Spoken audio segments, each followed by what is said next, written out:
The first is that you have to be trustworthy. There's an old sort of idiom. Basically, it takes you a lifetime to establish trust and about 14 minutes to blow it. You have to be consistently trustworthy. This does not mean you can never make a mistake, because human beings make mistakes. However, even in a mistake, even a moment where you mess something up, it's actually an opportunity to prove you are trustworthy. Welcome back to the Dental Economist Show with me, Mike Huffaker. Today, I'm delighted to welcome Neal Foard. Actually, I'm more than delighted. I'm very excited to welcome Neal to the show. Neal is a seasoned advertising executive and marketing professional, over 30 years of experience shaping narratives for global brands such as Budweiser, Lexus, and Sony. Neal is the principal at StoryFire, where he focuses on empowering leaders to utilize storytelling as a powerful tool to engage and motivate teams effectively.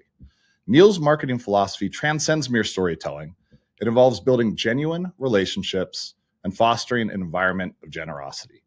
He is an absolute must-follow on LinkedIn, where his inspirational content focuses on uplifting narratives about everyday people, showcasing his commitment to positive storytelling.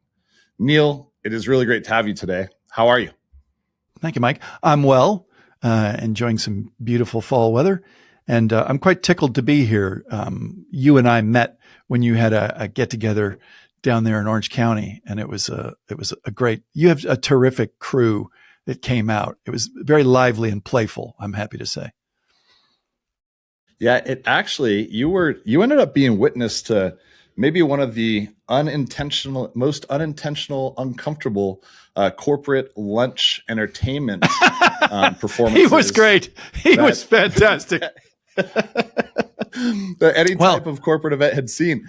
I enjoyed it, just so you know. I wasn't alone. You were not alone. It's funny how that actually came to be. We were organizing the event, and Mehmet and I were talking about, who we wanted to have come speak, and discussing having you come speak. And Mehmet goes, "Hey, Mike, what do you think about this guy for some lunchtime entertainment?" He sends me this clip from Master Ken.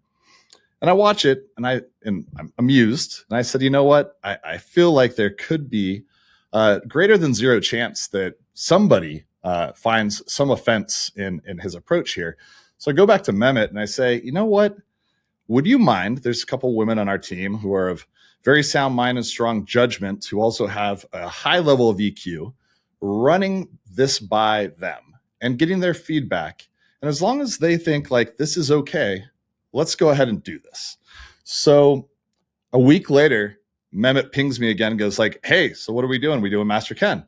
I'm like, "All right, well, let's do it." So sure enough, he walks in and he first time I meet him, he's got his taped on mustache. The guy doesn't break character the whole time. Walks out there into the middle of all the tables, asks anybody if they've trained martial arts.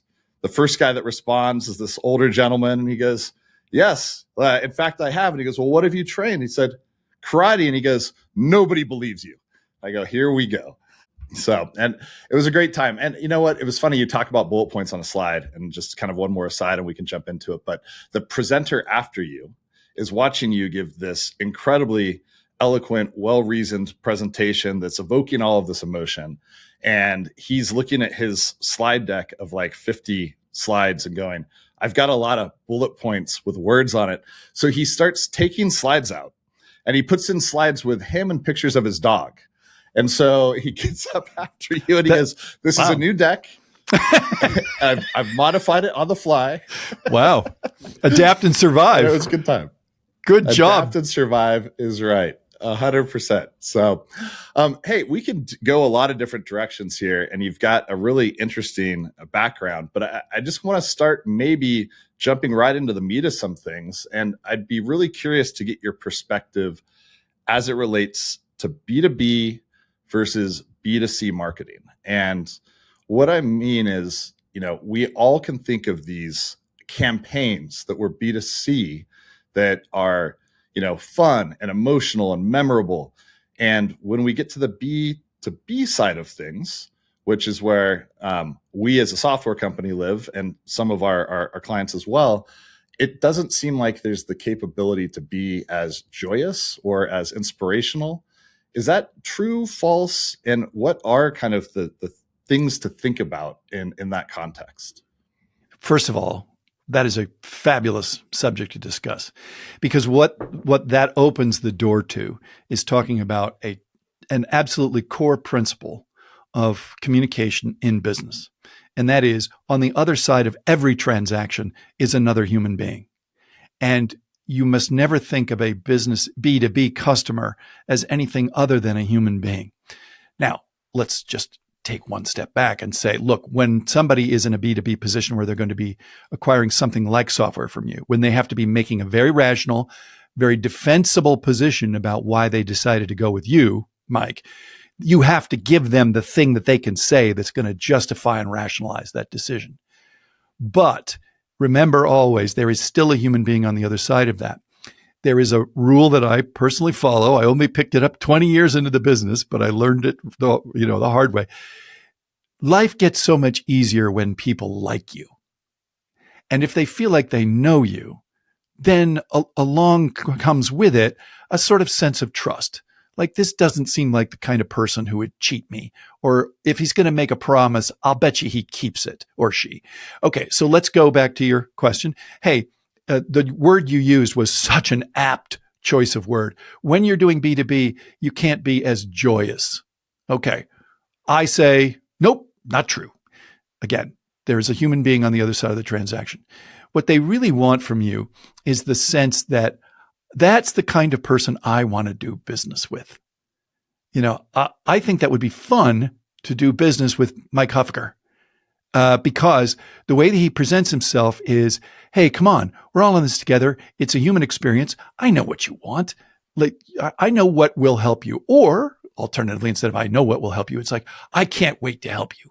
I think I've got something that's going to be interesting to you. I think it's going to be affordable. I think it's going to do great things for you. Let me tell you about this. And the personality that comes out is very reassuring. If you read the book, The Right Stuff, Tom Wolfe, and he talks about how there was a time there when every pilot on every airline had a kind of a down-home accent, and they were all imitating Chuck Yeager because they wanted to be reassuring that I may be flying a Boeing 707 right now, but I used to fly F-86s over Korea, so there ain't nothing I ain't seen, And so this personality that emerges is reassuring. There's a competent, smart, engaged person on the other side of this that isn't an automaton, that doesn't follow rules blindly. You mentioned a minute ago something I thought was delightful, which is that the guy that got up after me at the thing said, you know what, I'm going to pivot because I can't very well stand up after Neal, where he's just told everybody that only idiots put a bunch of bullet points up on the screen and read them. So he goes, well, I better not do that then, right? The kind of person who can swing with it, right, and pivot like that, that's a highly competent, unafraid person. That's somebody who adapts to a change in the weather. And my compliments to him. When you are in business, the number one thing that is valuable, the number one thing of value is trust. And part of that is you have to have what's the word I'm looking for? It's not competence. It's that you have a reputation for being trained, integrity, and yeah. Well, no, it's more like you have a high skill level, and they have to feel like you have a high skill level. However, even if you have a high skill level, like you're a lawyer and you have a very high, you've got a couple of degrees, but there's something ain't right. I get the feeling you're like a narcissist, and this is kind of all about you, isn't it? It's not about me. It's not about helping me. It's about you getting another client and making partner. I don't want to be part of your agenda. Well, B2B advertising is a wonderful place for you to establish a kind of brand about the human being you are, the help you want to be, the service you provide at a very high level, and the reasonable charge that you do for your service. More than anything, what a B2B supplier is after is a relationship. I don't want this to end after one transaction. This is something where you and I will be in business for years because I provide you with something that's highly profitable, and we have a good, solid foundation of trust under this. Okay. The marketing that you do for that has to come from a place of humanity, understanding, empathy, and a level of enthusiasm. So when you say like, maybe that we aren't as joyous, well, you ought to be. You ought to be really tickled to bring your product to somebody because you're going to be solving a problem. And when you solve that problem, all kinds of opportunities open up. It's fun. It should put a smile on your face. It's like, hey, if we can do this for you, think about what you'll really be spending your time on because it's not going to be this. We'll take care of that. Isn't that great? Yeah, actually, that is great.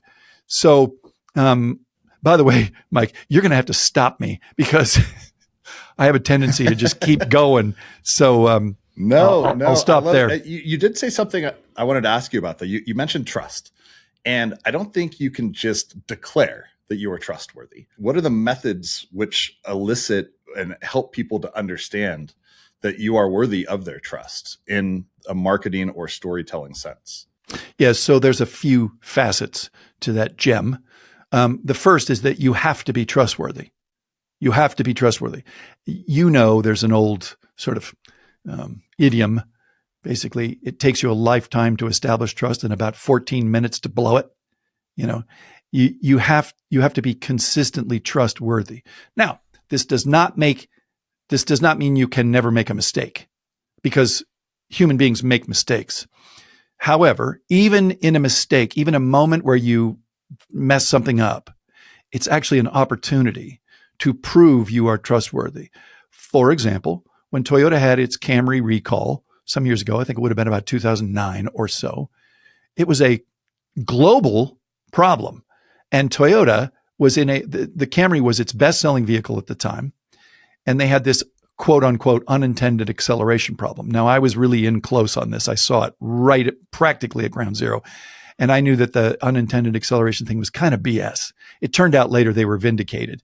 Nevertheless, you can't very well tell the public, well, the problem's driver error, because they're not going to believe you. And if Toyota goes on record as saying it's your problem, not mine, that is not going to engender trust and a relationship. It's not going to sell you your next car. So they understood what the calculus of this was, which is we have to respond to this by over-responding, by making it good with everybody. So, for example, what they did was they said, all right, our bad.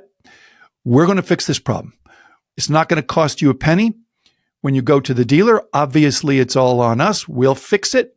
What's more, we're going to be Johnny on the spot. We're going to do it right away. We're going to take care of the dealers, so you're not going to get a fight from the dealers. So what happened they handled it so well that when they emerged from the other side, people's satisfaction level with Toyota as a brand and with the Camry was higher than if they'd never had a recall at all. Because how great is it if you know that when things go wrong with a Toyota, they're going to take care of it? Because you and I both know no car is perfect. Something's going to happen.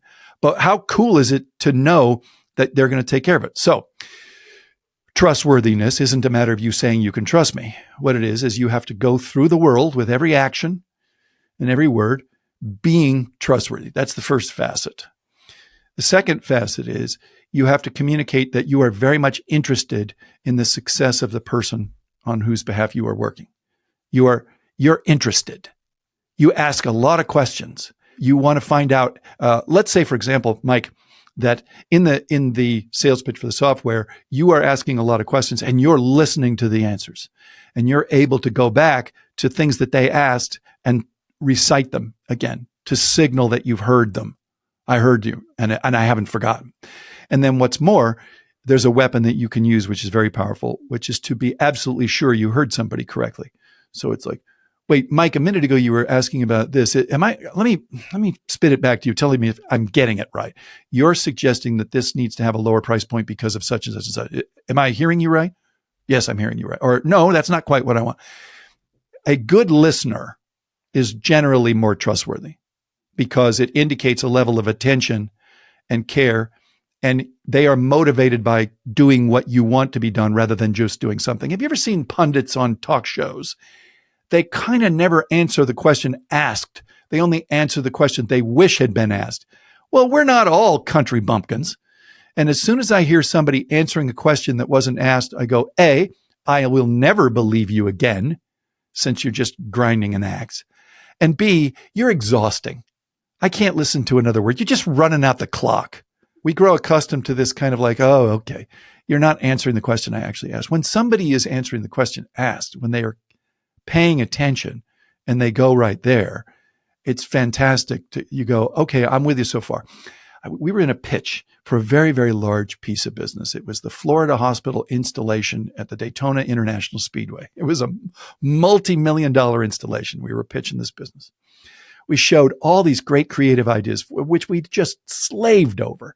Thousands of hours of putting together these creative installation ideas and then putting together the presentation to show it off to these incredibly competent people at Florida Hospital.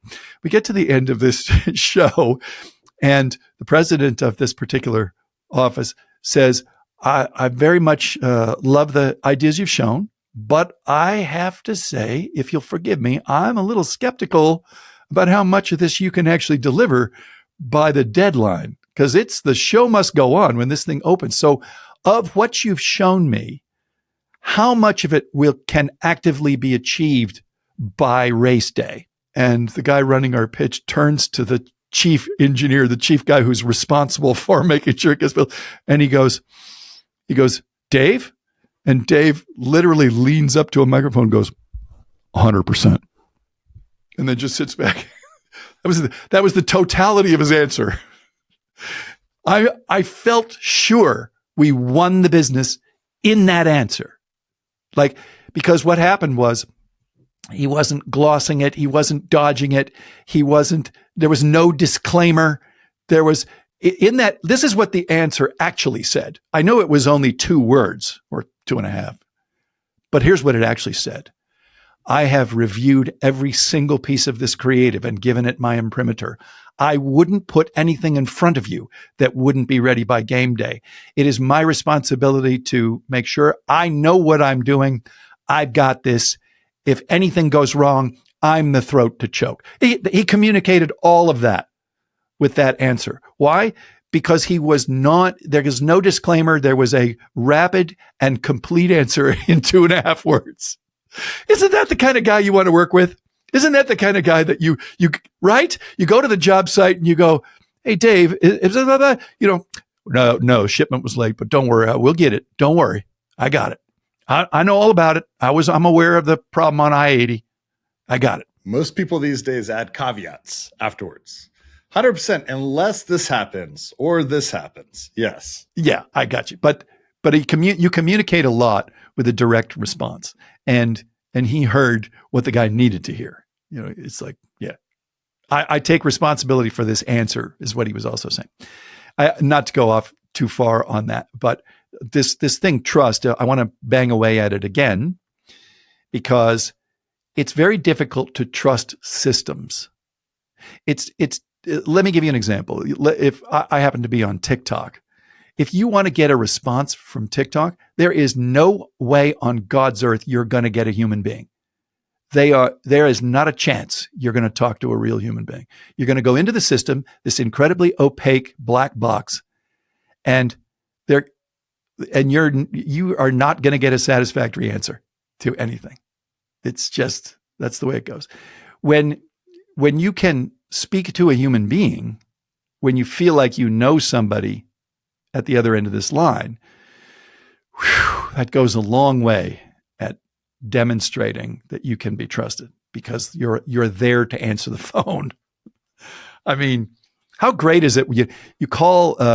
I used to be a diamond flyer on Delta. Oh my God, that was glorious. When I had enough miles to be like at the top level of their thing.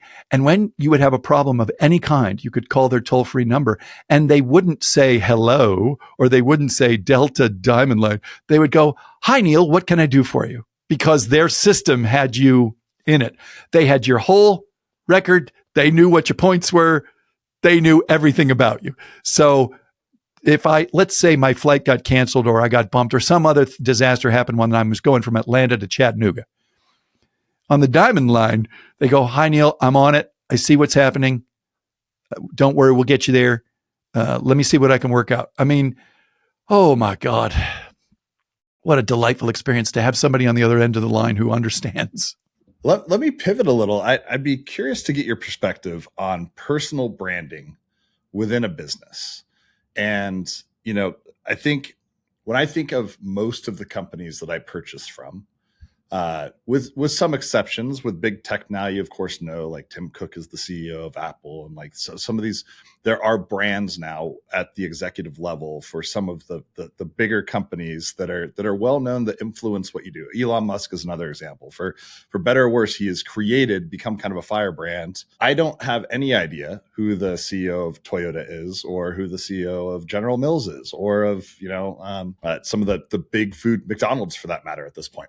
So is there a argument to be made that a personal brand at the leadership level adds value, or is it something that can subtract? And there actually is an application within our industry as well, with the dental space. We have some larger companies with some very well-known senior executives that kind of have a brand of their own. And how do you separate the two, join the two, or determine whether or not there is there should be a pursuit of a personal brand in conjunction with the company itself? When you are the top person that controls a brand's fate and destiny, you have to take the Hippocratic Oath, which is, first, I will do no harm. Therefore, you have to be very sensitive to what it is you're signaling out into the world. It doesn't mean you have to have a very big footprint, but you have to have taken the Hippocratic Oath. Now, let's think about it from the middle and lower echelons and so on. Here's the fact.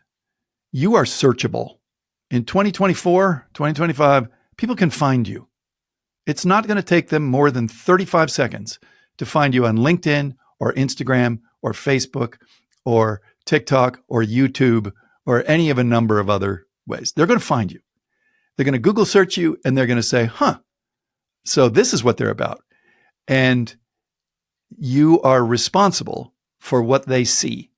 Now, you can either be active and curate it and make sure it's what you're happy with, or you can just let the wind blow where it blows, and that might or might not be a good idea. So what becomes really important in your personal brand is to do two things. Decide what it is, like really, really reflect on what are the values you want to put into the world. What do you want people to find when they search for you? And this is important, by finding me, by exploring me, have I improved their day? Because if you haven't, you're not doing it right. Now, here's what I mean by improving your day.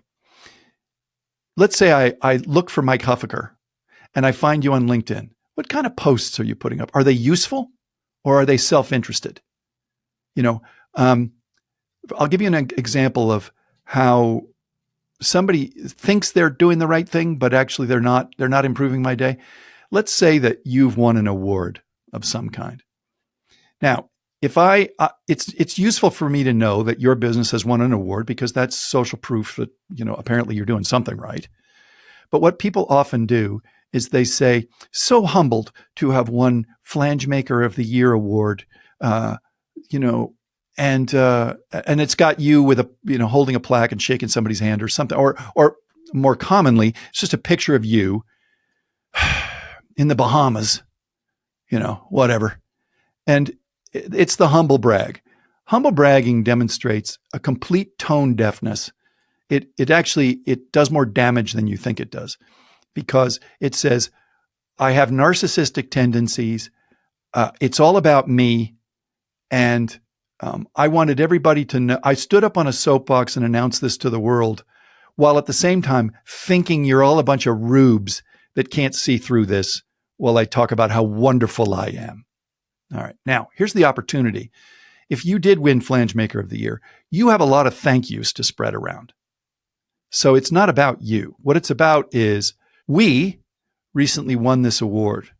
I want to call special attention to Margaret and Janet on our team. here are their pictures. And they're nice, candid pictures of them at work, delivering supplies in North Carolina to the hurricane victims. And what I like about them are these qualities. So forgive me for taking up a little of your time, but they deserve to be acknowledged. Now, here's what that communicates about you. You're like a coach that wants to win because you want the sacrifice and the struggle of your players to pay off. That's your biggest thrill, is winning it for them, is so that they get the experience of all that hard work paying off. It's not because you want to hoist the Lombardi trophy. When you spread that credit around, everybody still knows you're at the epicenter of that. They all still know. But what you did was you said, this is the kind of person I am. I believe in the agency of others. I believe that greatness is a team sport. I believe that there's only one reason to be in business, and that's to improve the lives of others. So you see where I'm heading with that, which is a personal brand is an opportunity for you to spread values. And remember, above all else, your personal brand exists for what? To improve somebody's day when they find you. And so because what'll happen is if you're successful, if you do improve somebody's day, remember my earlier rule, life gets so much easier when people like you. When you call them up and they hear your voice on the other end of the phone, they're like, oh, Mike, it's great to hear from you. How you doing? I'll tell you I'm ecstatic because I'm about to make your day. I'm about to improve your life. We have this, you can get 50% off this, or I can give you 20% more of that, or... I love the philosophy there. And in fact, one of my favorite sales trainers of all time, who also happens to have made my favorite quote of all time, is Zig Ziglar. And he has a quote that's, you can have anything you want in life if you help enough others get what they want. And I think, when I look at the stories that you tell on LinkedIn, it's very much like this. Like I now have a number of your stories that are favorites of mine. The bartender, the hero next door is one of them that you posted on, I think it was Memorial Day or Veterans Day. And it was, and I made both my sons watch that one as well. I was like, you guys got to watch this. This is great. And you're the story of your friend, who's the great listener. And the restaurant of mistaken orders. I don't know. I could keep going on and on. I know a number of them now, but you're never the star of any of them, right? Like it is a story of something that had taken place that you were the observer and the witness, and you now get to highlight kind of the amazingness of the individuals that surrounded you. Is that kind of a centralized component of being a great storyteller as well? Yes, I believe so. I think you're isolating something that's incredibly significant when it comes to storytelling for business, which is don't make yourself the hero of the story. You can absolutely be at the center of the action, but only as a witness and as somebody who learned something. Let's pretend that you did something really admirable.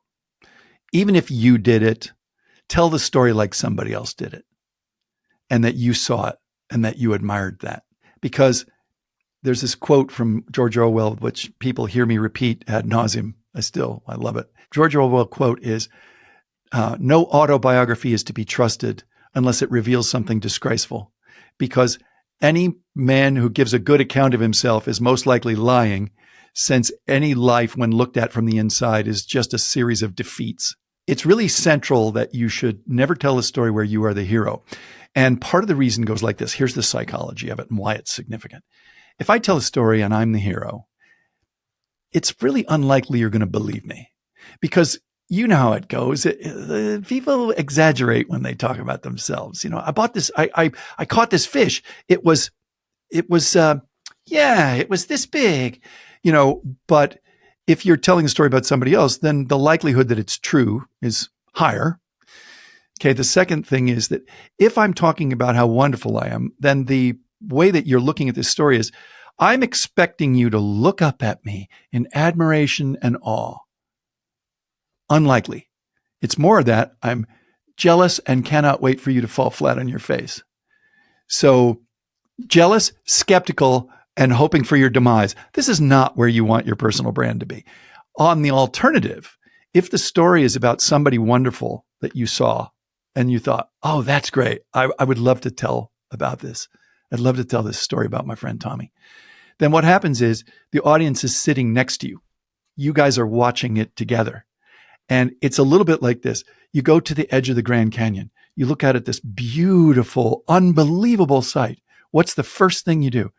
You look at somebody else to see if they're seeing it. You want to share the awesomeness. That's what you want to do. If you tell the story and somebody else is the hero, then the audience is standing next to you at the rim of the Grand Canyon going, oh yeah, that's cool. That's good. It's just a psychological phenomenon. You want the audience to be your partner, not your audience. And again, to go to social media, a personal brand needs to be a modest one. And it needs to be a helpful one that they're pleased to see. Starbucks is getting a lot of heat right now for, the drinks are $6 for, latte. And on top of that, they've turned the Starbucks outlets into a churn and burn environment where it's like, you are not welcome to stay.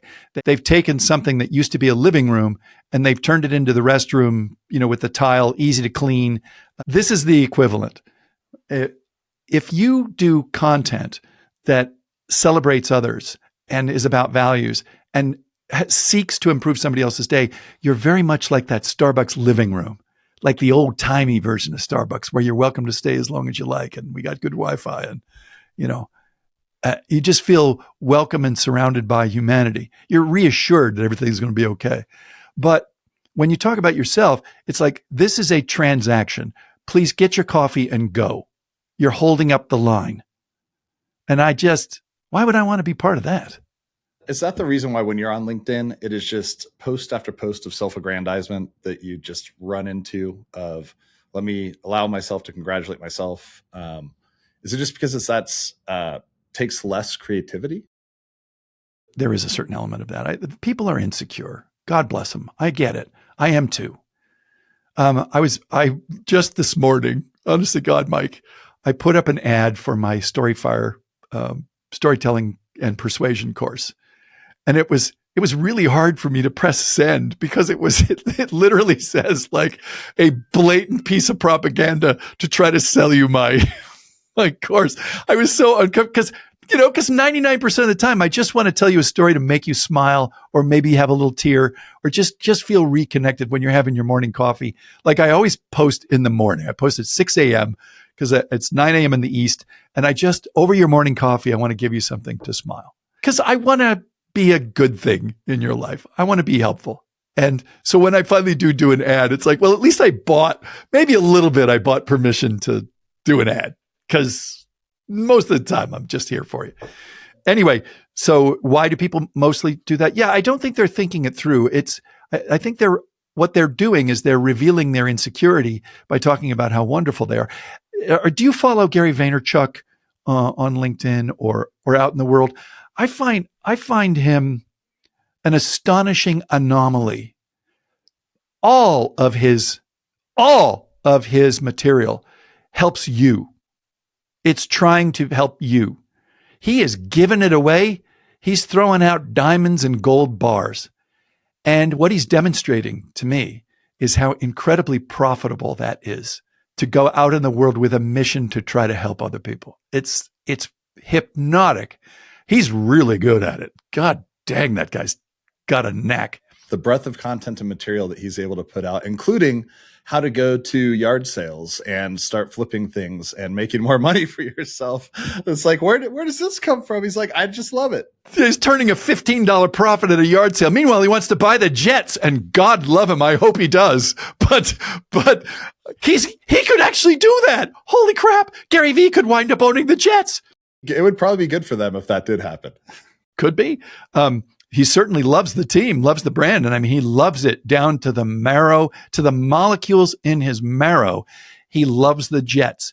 And the whole story about his mother, making him a sweater with the Jets name on it. It's like, I will not rest until I own this team because there will be no greater experience in human existence. There will be no greater experience than the feeling Gary Vaynerchuk will have when he tells his mother he bought the team.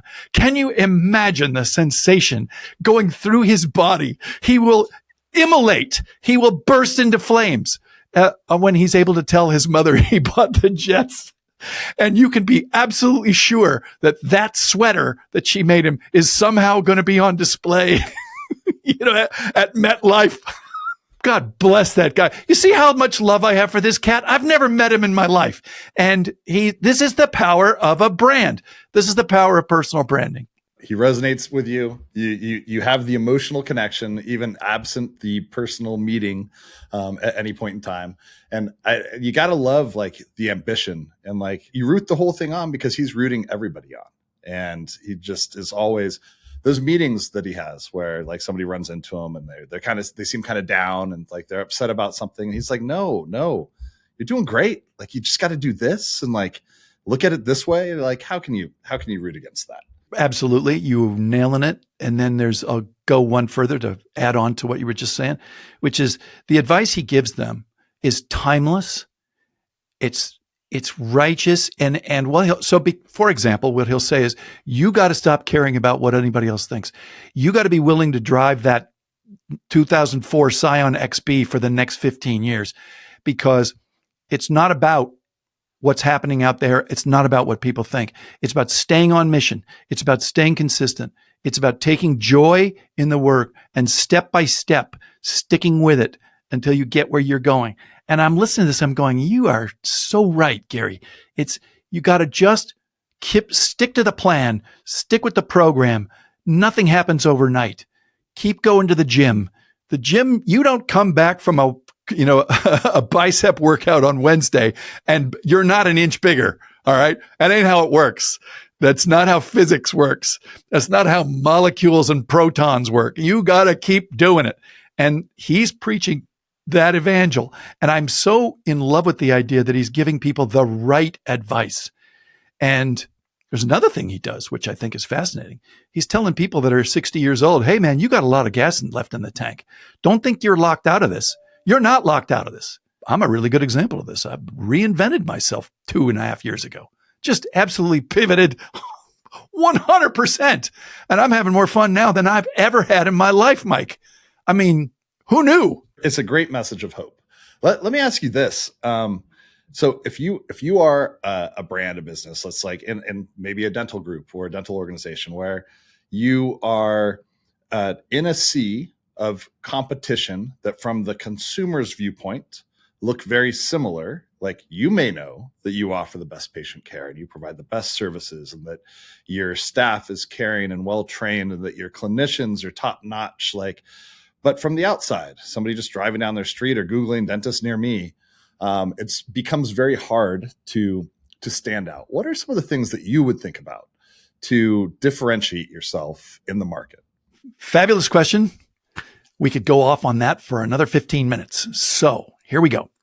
The number one thing is remember that even though you're a brand and even though you're trying to sell your services and even though you're trying to differentiate, your principal mission in life is to improve other people's day.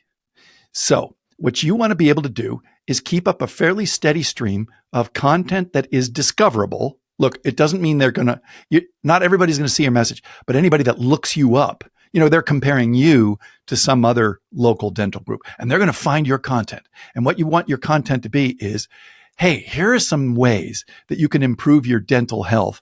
Just little things. Or it's like you start a video and you go, is there a benefit to drinking a lot of water before you go to bed? What does that do to your teeth? Or here are the 5 things to watch out for that you don't do. These are bad habits that people often have with regarding their dental health. Or, hey, what are the merits of having a crown doing this or doing that? Or, let's talk about why a smile is one of your most important assets, or which it is. And then you can say things like, do you ever have a bad breath problem? Okay. So all of this content, what it adds up to is we're in the dental business. We're all about teeth and we are alive about teeth. We love helping people out. We are improving people. You see how beautiful these veneers are, or we do the teeth whitening. Oh my God, that's a transformation.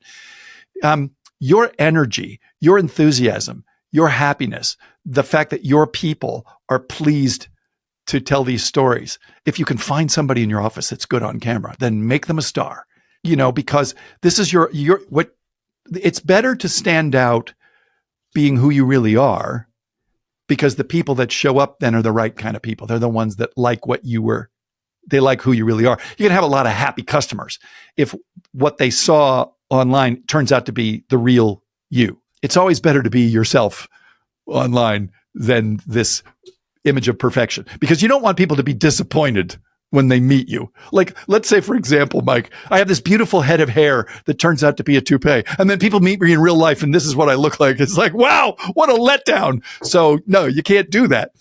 Your job isn't to present yourself as though you're perfect out in the world. It's to demonstrate your enthusiasm for helping people with what you're good at.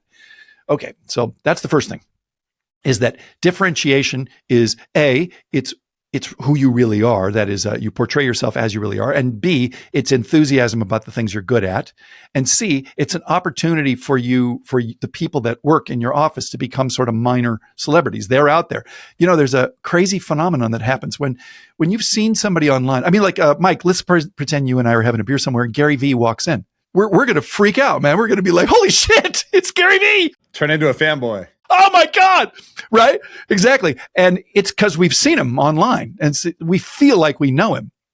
And the brilliance of a dentist or a hygienist that's really good on camera or that enjoys it is when you walk in and see them, you're going to be like over the moon. You'll be like, holy mackerel. It's Dr. Dan. What the hell?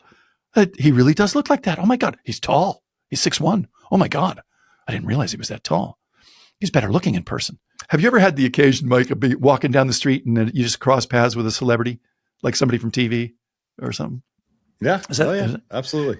Who did you see like coming the other way? I saw Guy Fieri. And the funny thing was I thought for a second, I was like, is that actually Guy Fieri? And I go, who am I kidding? Of course it's Guy Fieri. Who else's hair is like that with like a ring on every single finger of like with chains around his neck? So yeah, but it was a great moment. It's an interesting phenomenon to actually encounter these people in the wild. So I was in Manhattan, and we had an office on the border between Soho and the West Village. So it was a really ritzy, super boss place. They used to shoot a lot of romantic comedies, and New York was very film friendly. And oh my God, the West Village was just so photogenic for rom-coms. So they were shooting this very cute movie, and the two stars of it, there were among others, were Ryan Reynolds and Rachel Weisz. Now, they were both in their early 30s at the time. I'm walking down the street and I can see them at some distance. What has happened is that they were filming the movie and they went to go get coffee at this little coffee shop. So they're coming the opposite way. Now we're at a distance of about 100 meters. And already at this distance, I can tell these are two of the most attractive people I have ever laid eyes on in my life. I don't yet know that it's Ryan Reynolds and Rachel Weisz. All I know is these people are impossibly attractive. So this is my reaction at 100 yards. Look at this dude. God, he's going to be like 6'3". So look at that hairdo. What an asshole. And Rachel was going, man, she is hot as a rivet. Okay. Now we're at 50 meters. Is that Rachel Weisz and Ryan Reynolds?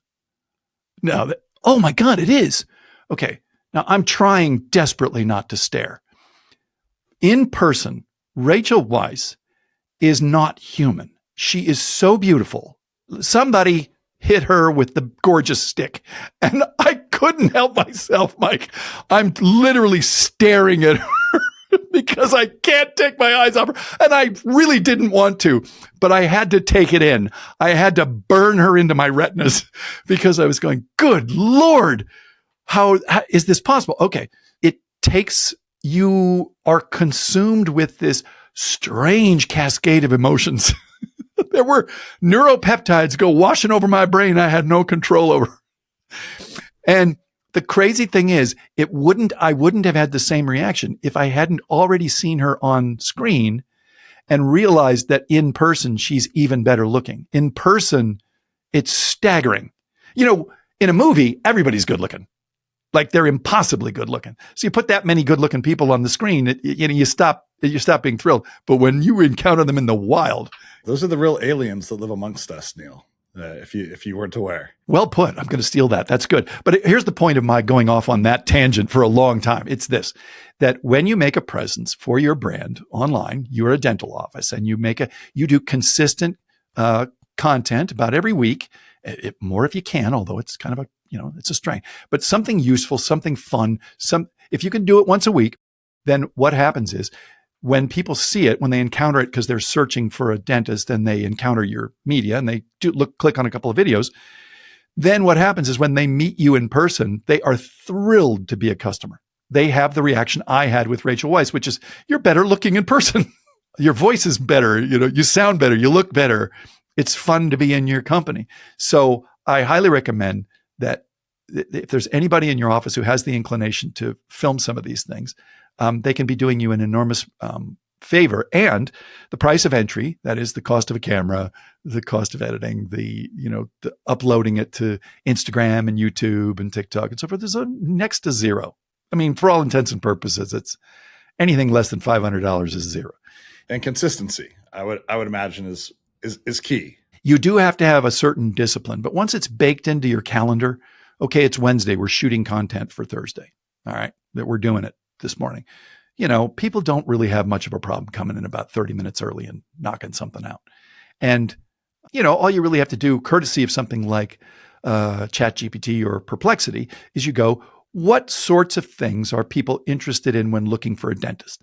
What are the latest and coolest things that dentistry is now doing that they didn't do 20 years ago? Just do some searches and get a list of about 10 things together, and then start shooting some little 1 minute or 2 minute videos.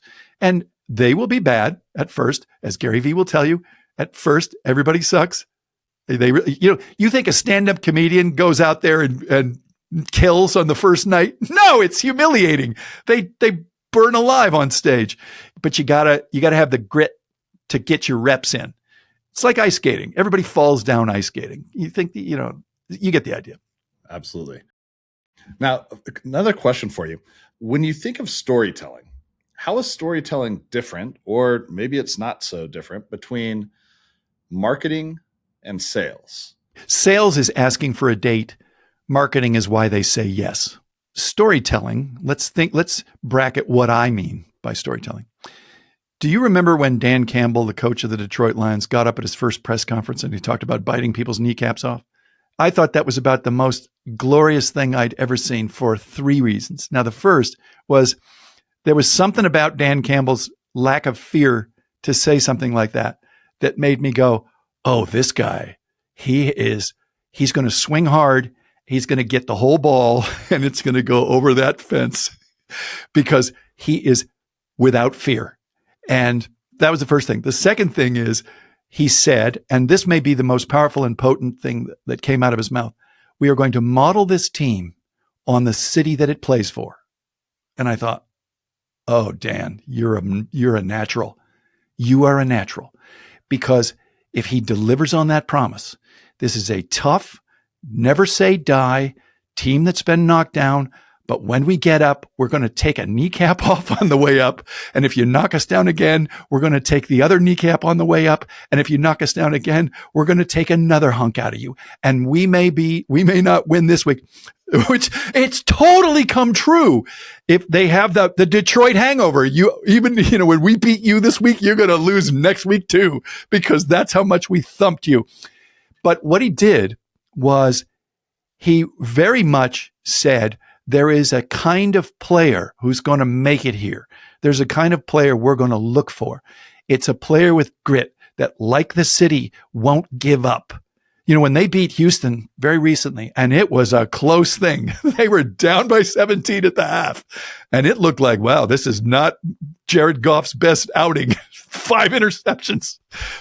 They didn't blink. They didn't stop for a second. They said, we are still in this. We're going to drag Houston into the deep water and drown them. And they did.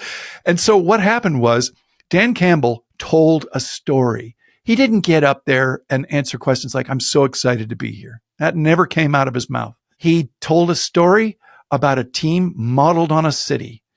And that city, and he described it accurately, we have been beaten and battered and knocked down, and we have gotten up, and we are going to do the same thing. Now, pretend you are a resident of the city of Detroit, Michigan, and you hear that coming out of his mouth, and now you see what's happening.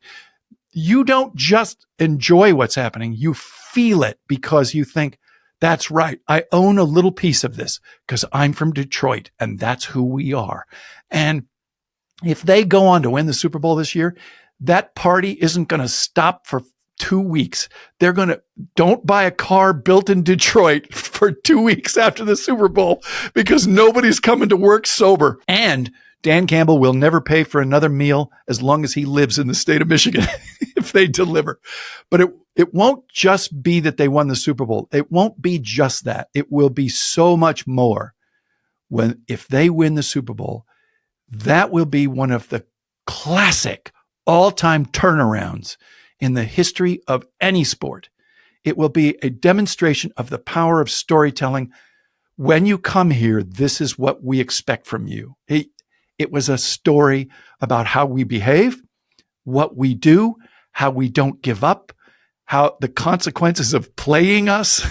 You are not going to, when we come into your building, you are in for a world of hurt. And, the fact that, they're already talking about, we're halfway through the season and people are going, oh yeah, they're going to be in the Super Bowl. I mean, that goes to show you how dominant they are. It's Lombardi's Packers. It's old timey. We can do it anyway. Okay. All of which is just my way of saying that storytelling is portraying a vision of the future based on something real that you can believe in. And it's particularly useful for CFOs. A CFO has to make the numbers mean something.